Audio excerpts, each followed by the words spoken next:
Joining us today. We know a lot of you are interested in the President's trip overseas, so we wanted to provide you with a briefing on that today. Acting Assistant Secretary for Near Eastern Affairs, Stuart Jones, joins us once again. Stuart accompanied the President and the Secretary on their first leg of the trip to Saudi Arabia and also the Middle East. In Riyadh, the President was warmly welcomed by the Saudi King and leaders of the Gulf Cooperation Council, as well as more than 50 Muslim-majority nations.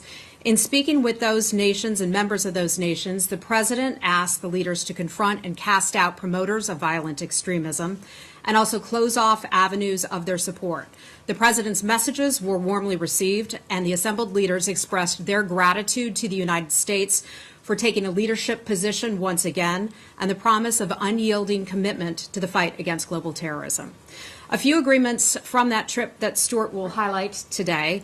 First, the U.S. commitment to expand our decades-long security relationship with the Saudis. That culminated in the signing ceremony that pledged more than $110 billion worth of foreign military sales. They also talked about $80 billion worth of commercial sales.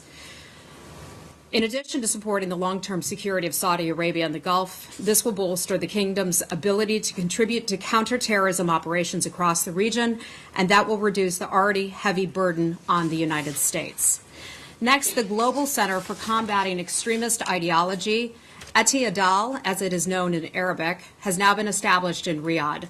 The program is now in its infancy, but it's important to note that that program is Saudi-led and Saudi-financed. The goal is to combat, expose, and refute extremist ideology in cooperation with other governments. That program will partner with the United States and other nations. When it's fully operational, it will host visiting experts from cooperating nations. And with that, I'll turn it over to Stu Jones, who can provide additional color on the trip with the President and the Secretary. Thank you, Heather. Good morning, everybody. How's everybody? Thank you. So it was my great honor to accompany the President on the first 4 days of his trip, first to Saudi Arabia and then to Israel and the West Bank. So in Saudi, I think there were three components to the visit. There was the bilateral component, there was the Gulf Cooperation Council, GCC component, and then there was the OIC component. Bilaterally, as Heather mentioned, the United States and Saudi Arabia affirmed a strategic partnership for the 21st century. And underneath this, we've agreed to establish a strategic joint consultative group, which will meet at least once a year. And this will bring together all the elements of the U.S.-Saudi bilateral relationship: security, commerce, and cultural engagement. Everything that we do with the Saudis, there's going to be a working group, and this will be under the joint consultative group. Also, as Heather said, $110 billion in defense deals and $80 billion in commercial agreements. The $110 billion includes $6 billion, for example, for Lockheed helicopters, Black Hawks. That's a done deal. That's fixed. Many of those deals are also represented in MOUs and letters of intent, which are more forward-looking and haven't been concretized but will be. Same thing with the $80 billion in commercial agreements. This includes $12 billion, for example, in GE power plants. But it also includes the $20 billion that the Saudis have committed to the Blackstone Group for investment in the United States in infrastructure. And that's intended to be a $40 billion fund aimed at investment in U.S. infrastructure. So that was the sort of the commercial component of the trip.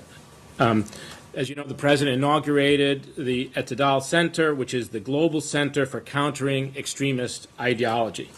And that center will monitor online extremism, do its analysis, it'll do counter messaging. So the United States is still working out exactly how we're going to participate in this. As Heather said, this is a Saudi project. They've invited our participation. We need the ball's in our court. We need to come back to the Saudis and say how we're going to participate in this and what we're going to contribute. But we certainly will benefit from the Saudi expertise in this area. Secondarily, there was the GCC component. You've all read a very strong communique coming out of that meeting. It was a strong statement against terrorism, including against counterterrorism, against terrorism, including against terror finance. And in that communique, it makes reference to, in addition to that communique, there is a multilateral MOU which establishes a center for countering terrorist finance. Now, at this point, that center is a virtual center, but it's envisaged that that will become a brick-and-mortar center as well. And in the communique, there's a strong commitment by all the GCC countries to combat extremism through counterterrorism financing, through counter-messaging, and through countering the ideology. And very importantly, in that communique, the last provision, the last article in the communique, says that all the GCC leaders will reunite in Washington in a year to review how we're doing. And this is a particular initiative of the Secretary. The Secretary wanted to make sure that there would be follow-up in all the elements to these agreements. Also in the GCC summit document, there's a very strong statement expressing concern about Iranian malign interference in the region. It speaks specifically to Bahrain, to Yemen, Syria.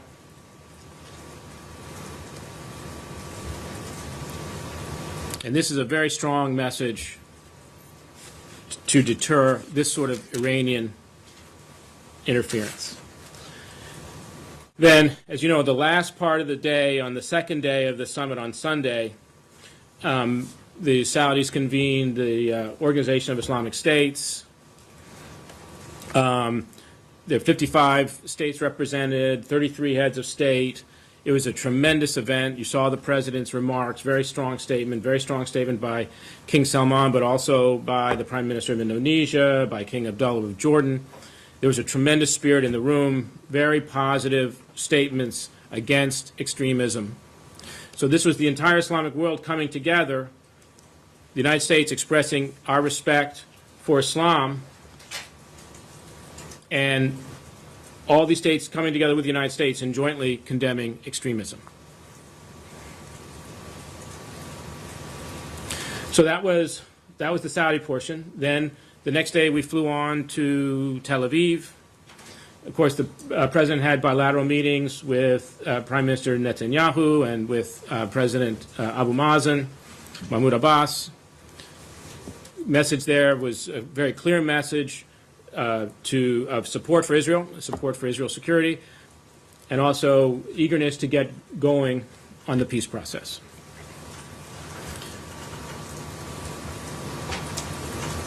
At the time of the visit, the Israeli side presented a series of economic measures to improve economic conditions in the West Bank.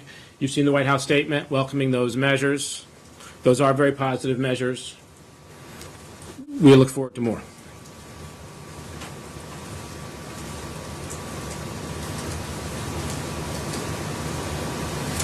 Any questions? Sorry, Heather's supposed to do this. So I'll just help facilitate. I'm still getting no worries. Yagana with Reuters. Hi, thanks so much. So regarding the Saudi portion of the trip, what would you say to critics who say that President Trump's speech basically served to give Saudi Arabia and other countries in the region a free pass on human rights abuses, a dynamic that a lot of people say actually contributes to growing extremism and that sort of repression actually leading to extremist ideologies taking hold and resulting in the attacks that we're seeing. And also there seemed to be not a ton of discussion of Saudi Arabia's role in spreading the Wahhabi or extremist visions of Islam. What would you say to those? And then I think we reported a few weeks ago that you plan to retire. If you wanted to give any comments on your impending retirement, why that is coming about, I believe it was pretty unexpected. So on the issue of Saudi and other human rights, I mean, the human rights continues to be part of our bilateral dialogue with Saudi and all the other countries in the region. But the fact that it wasn't featured in the speech doesn't mean that it's not part of the bilateral dialogue and that it's not part of what we're constantly talking about. And I think the fact that you can argue that by taking it out of the public debate and having those conversations directly and quietly will be more effective. So you're continuing to have those conversations directly and quietly? Absolutely. And then on your retirement? On my retirement, this was a personal decision that I made over a year ago when I was coming back from Baghdad, and I decided that I want to do other things after public service. So I've been delighted to serve the previous administration. I've been delighted to serve this administration during this period. This is just a personal decision. And I've tried to avoid any media attention to this matter because I didn't want this to be confused with anything else. Just on the Wahhabi question? We got to move on. Josh. Sure, thanks for doing this.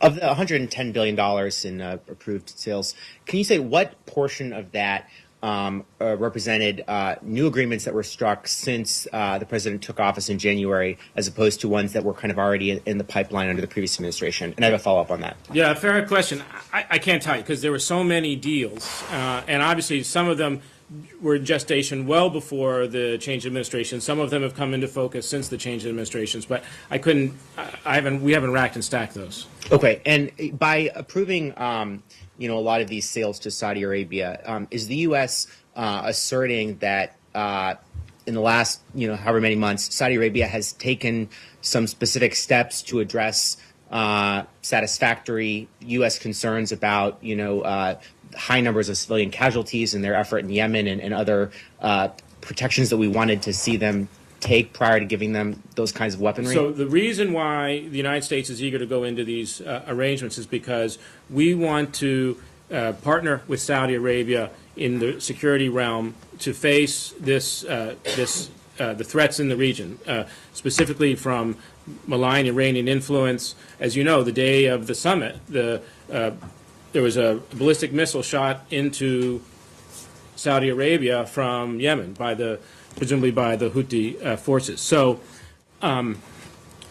we want our security partner, the Saudis, to have what they need to secure their borders and to secure their region, and also to send a strong message that we will stand by our security partners.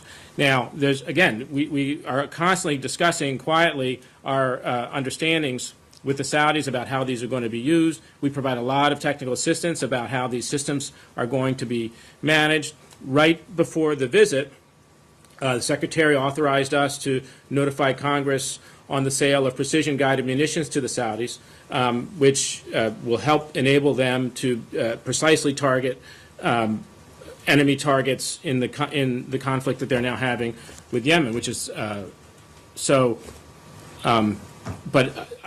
But what you seem to be saying is, are there conditions? And I wouldn't say that. No, the question is, have the Saudis done anything to improve their targeting and lessen the chances of civilian casualties since we initially cut off those PGM and sales I would say over that's that a concern? continuing source of conversation between us, and we're constantly trying to improve that process. All right, Nadia?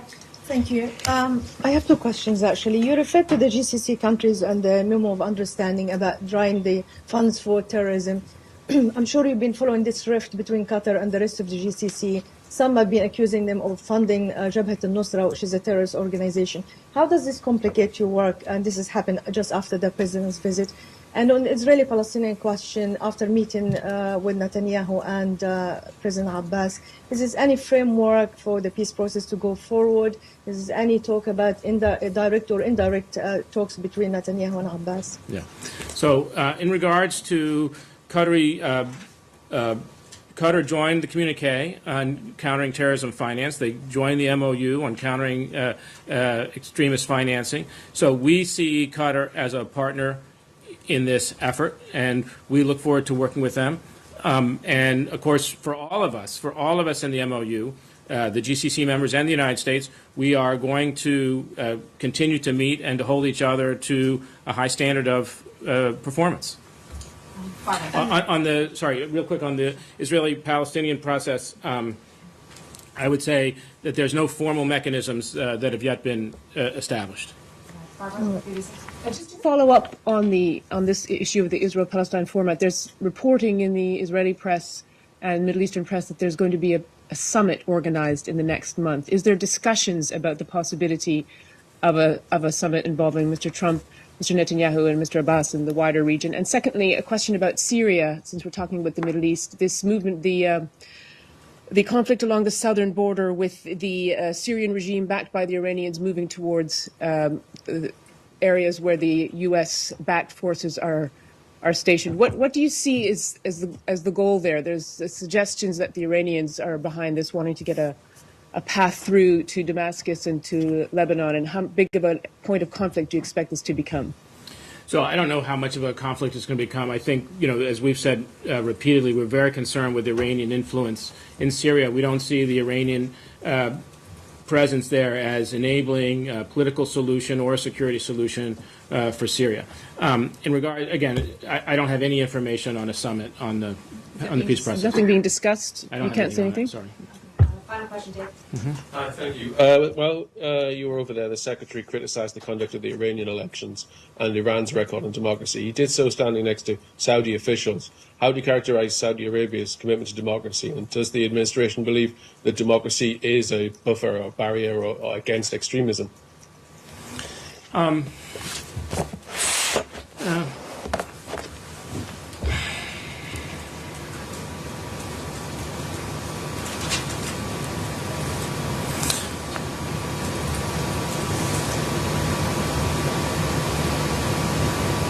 think what we say is that at this meeting, we were able to make significant progress with Saudi and GCC partners in both making a strong statement against extremism and also putting in place certain measures through this GCC mechanism where we can combat extremism.